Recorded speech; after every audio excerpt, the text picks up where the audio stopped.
Assalamualaikum warahmatullahi wabarakatuh. Apa kabar anak-anakku yang soleh dan soleha? Semoga hari ini kalian selalu dalam lindungan Allah dan tetap bersemangat untuk belajar. Baiklah, hari ini kalian akan belajar bahasa Indonesia tentang tema 3 subtema 4, yaitu tentang keajaiban perubahan wujud di sekitarku. Yang pertama, proses terjadinya daur air atau hujan. Hujan menjadi sumber air bagi manusia, hewan, dan tumbuhan. Tahukah kamu dari mana air hujan? Hujan terjadi karena peristiwa perubahan wujud benda. Air di bumi selalu tersedia karena ada daur air. Prosesnya yaitu air yang ada di permukaan bumi, laut, sungai, dan danau mengalami penguapan karena terkena panas matahari.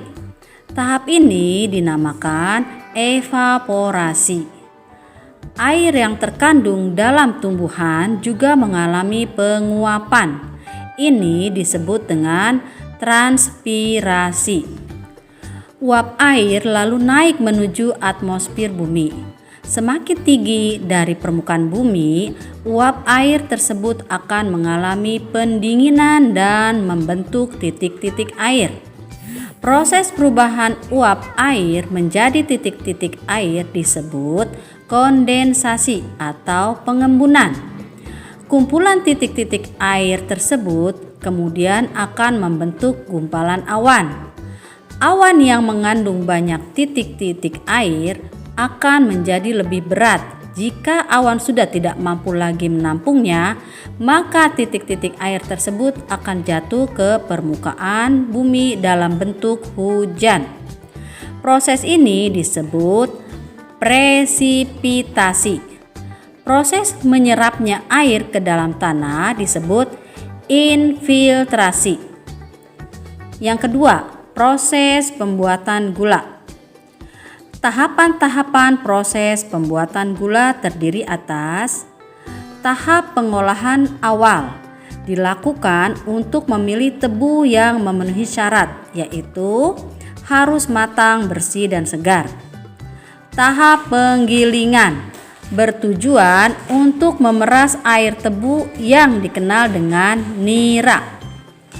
Tahap pemurnian, bertujuan untuk menyaring kotoran-kotoran yang terdapat di dalam nira.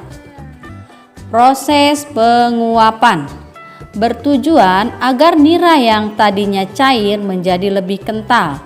Ini dilakukan pada suhu 65 sampai 110 derajat Celcius.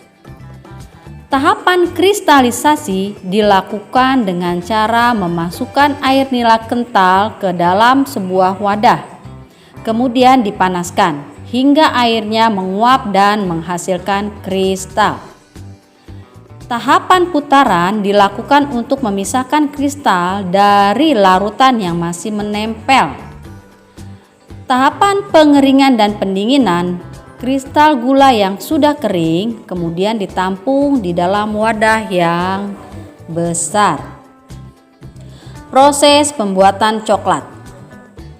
Coklat dibuat dari biji kakao. Untuk menjadi coklat yang bisa dikonsumsi melalui beberapa tahapan, yaitu tahap pertama adalah pembuatan pasta coklat, di mana biji kakao disangrai dalam suhu maksimal 150 derajat Celcius selama 10-35 menit. Tujuannya adalah untuk menghilangkan kadar air dalam biji.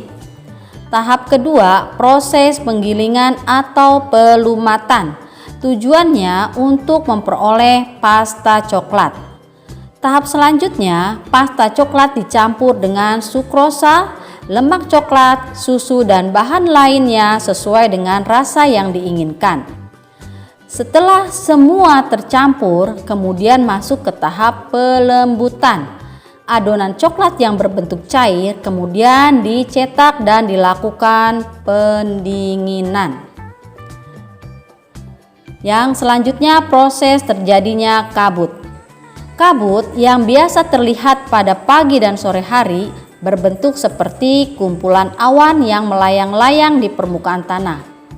Proses terjadinya yaitu udara di sekitar kita yang mengandung air dalam bentuk uap air atau gas terkena panas matahari akan menjadi hangat. Udara yang hangat menampung uap air dalam jumlah yang lebih banyak. Ketika terkena udara dingin pada sore atau malam hari, maka uap air yang ada di dalam udara akan mengembun membentuk titik-titik air. Karena ringan, maka bisa melayang-layang di udara. Titik-titik air tersebut berkumpul menjadi mirip awan. Ini yang disebut dengan kabut. Titik-titik air ini ada yang naik ke atas menjadi awan. Sedangkan titik-titik air yang lebih berat akan jatuh ke bumi dan menempel pada benda-benda di sekitarnya. Inilah yang kita kenal sebagai embun. Bila matahari bersinar, kabut pun akan kembali ke wujud uap atau gas. Ya, begitulah anak-anak. Semoga kalian bisa menyimak apa yang Bu Guru jelaskan tadi. Dan bisa kalian pelajari kembali di buku tematik di tema 3 subtema 4. Baiklah, kita tutup dengan membaca hamdalah dan Bu Nur tutup dengan wassalamualaikum warahmatullahi wabarakatuh.